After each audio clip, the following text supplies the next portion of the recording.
Black దందా, ఉక్కు agency రూపాయలు 70 లక్షల వరకు అక్రమార్జన, వినియోగదారులు పొట్టగొట్టి కోట్లు, ఒక్క సిలిండర్ 3,000 వరకు విక్రయం, కమర్షియల్ అయితే 5,000 వరకు చోద్యం చూస్తున్న ఏఎస్ఓలు.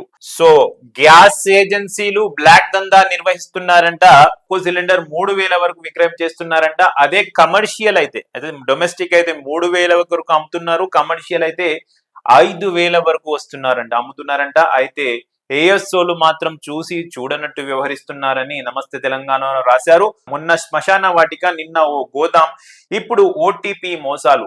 సిలిండర్లను పక్కదారి పట్టించి కోట్ల రూపాయల కొల్లగొట్టడానికి గ్యాస్ ఏజెన్సీలు తమ చేతివాటం చూపిస్తున్నాయి. మీకు ఓటీపీ వచ్చిందని అమాయకులకు ఏరవేసి బ్యాంక్ ఖాతాల నుంచి లక్షల రూపాయలు కొల్లగొట్టే సైబర్ నేరస్తులను ఇప్పటి వరకు చూశాం.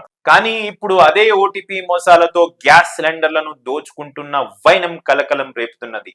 ఇరాన్, ఇజ్రాయెల్, అమెరికా యుద్ధంతో ఏర్పడిన ఇంధన కొరతతో నగరంలో సిలిండర్లకు డిమాండ్ పెరిగిన విషయం తెలిసిందే. గ్యాస్ బుకింగ్ చేసి నెల రోజులు బుకింగ్ చేసిన సిలిండర్ అందడం లేదు. ఇలాంటి పరిస్థితుల్లో ఏజెన్సీ వినియోగదారులకు రావాల్సిన సిలిండర్లను పక్కదారి పట్టిస్తున్నారు. అందులో భాగంగానే ఏజెన్సీలు కొన్ని బ్లాక్ దందా ముఠాను నియమించుకున్నాయి.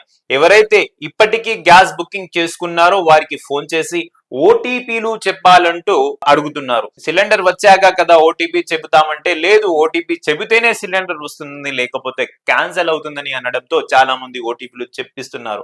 దీంతో వారి సిలిండర్లను బ్లాక్ దందాకు తరలిస్తున్నారు. ఒక్కో సిలిండర్ ను 3,000 వరకు విక్రయిస్తున్నారు. వాణిజ్య సిలిండర్ కు 4 నుంచి 5,000 వరకు అమ్మేస్తున్నారు.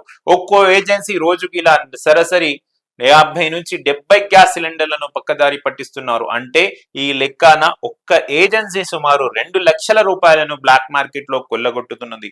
వాణిజ్య సిలిండర్లతో కలిపి నెలకు సుమారు 50 నుంచి 70 లక్షల వరకు అక్రమంగా సంపాదిస్తున్నారని వినియోగదారులు ఆరోపిస్తున్నారు. గ్యాస్ సిలిండర్లు మీ ఇంటికి డెలివరీ అయినప్పుడు, ఒకప్పుడైతే గ్యాస్ సిలిండర్లు వస్తాయి, రిసిప్ట్ ఇచ్చేవాళ్ళు, డబ్బులు తీసుకునే వాళ్ళు, వెళ్ళిపోయేవారు. ఇప్పుడు మీ డెలివరీ చేసేటప్పుడు డిఏసి కోడ్ అని వస్తుంది. DAC code or OTP, anyone మీరు ఏదైనా చెప్పొచ్చు. ఒక్కొక్క ఏజెన్సీకి ఒక్కొక్క అలా ఉంది. అది ఇండియన్ గ్యాస్ కు ఒకవైపు, హెచ్పి గ్యాస్, భారత్ గ్యాస్, ఇలా సపరేట్ పేర్లు పెట్టారు.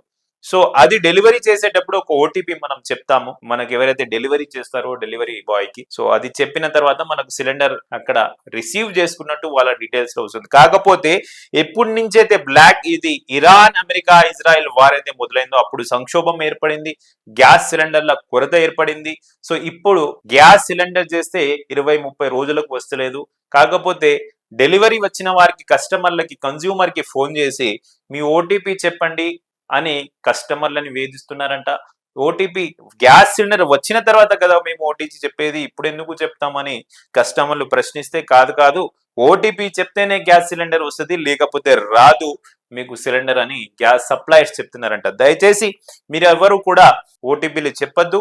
అలా చెప్పిన ఓటీపీలని, గ్యాస్ సిలిండర్లని బ్లాక్ దందా అంటే బ్లాక్ లో అమ్ముకుంటున్నారు. మీ సిలిండర్ ని అమ్ముకొని వాళ్ళు సొమ్ము చేసుకుంటున్నారు. ఒక్కో సిలిండర్ 3,000 డొమెస్టిక్ అయితే, 4,000 నుంచి 5,000 కమర్షియల్ సిలిండర్స్ వాళ్ళు సప్లయర్స్ అమ్ముకొని సొమ్ము చేసుకుంటున్నారని నమస్తే తెలంగాణలో రాశారు. నిజంగా మార్కెట్ లో జరుగుతుంది. దీని నుంచి మీరు బయటపడండి. ఇలాంటి మోసాలు మీ దృష్టికి వస్తే J24 న్యూస్ కి కూడా చెప్పండి అని నేను మీకు విన్నవిస్తున్నాను. J24 న్యూస్ కామెంట్స్ ద్వారా మీరు తెలుపొచ్చు.